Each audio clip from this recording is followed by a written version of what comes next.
Oke, tentang kestabilan koloid itu dipengaruhi oleh ionisasi, muatan permukaan koloid. Tadi kita sudah bahas bahwa muatan permukaan koloid itu ada 3 gaya, yaitu adalah gaya apa saja tadi?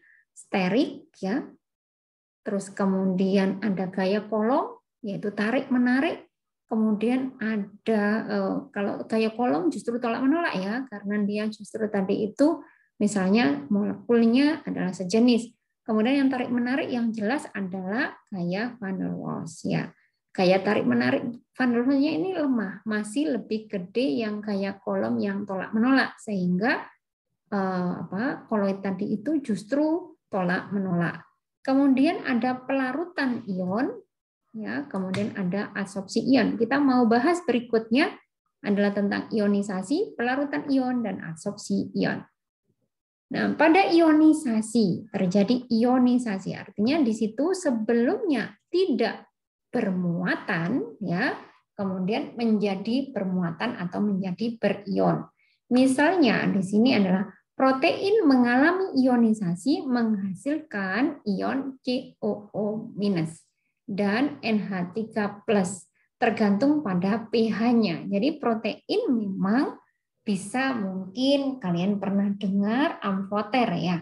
Amfoter karena dia bisa bermuatan positif, dia pula bisa bermuatan, protein itu juga bisa bermuatan negatif, bergantung pada lingkungannya yaitu pH-nya. Pada pH rendah berarti asam ya.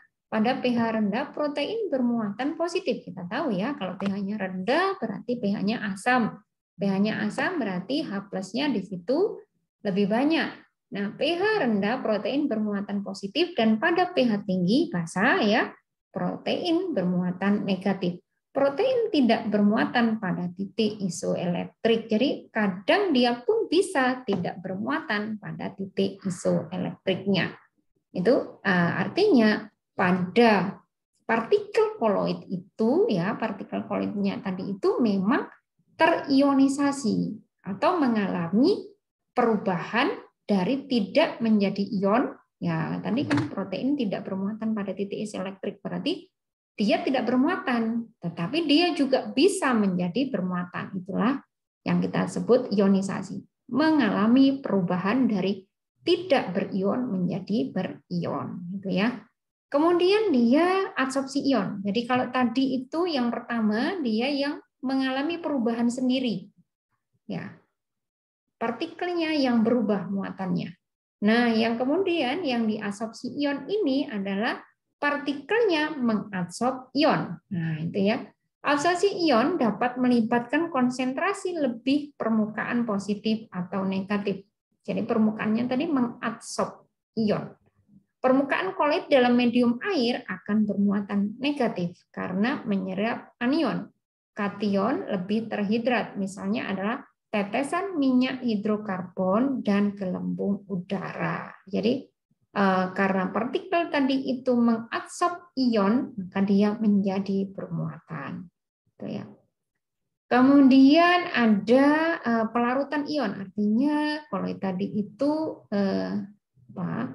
ada pelarutan ion yang kemudian terjadi koloid. Misalnya AgI akan bermuatan negatif bila dilarutkan dalam I berlebih. Ya, kita kan pernah belajar tentang kestabilan pelarutan ya. Jadi kalau misalnya efek ion senama pernah tahu ya, bagaimana kelarutannya jika di situ sudah ada ion yang sama, kemudian ditambahkan, apakah memungkinkan kelarutannya bisa tinggi atau justru turun? Nah, itu efek ion senama, ion sekutu. Nah, ini maksudnya pelarutan ion. Mediumnya itu ada ionnya. Jadi sudah ada ion yang dilarutkan dalam medium, kemudian ditambahkan koloid. Oh, ternyata itu bisa mengubah kestabilan dari koloid yang kita inginkan, gitu ya. Jadi kalau di dalam pendispersinya bermuatan, ini akan mempengaruhi. Sudah, itu yang bagiannya. Kemudian ini referensinya, terima kasih. Referensinya terima kasih, kemudian sudah dibantu. Ini kemudian yang sudah membuatkan PPT. Saya berikutnya saya tutup dulu, Anak.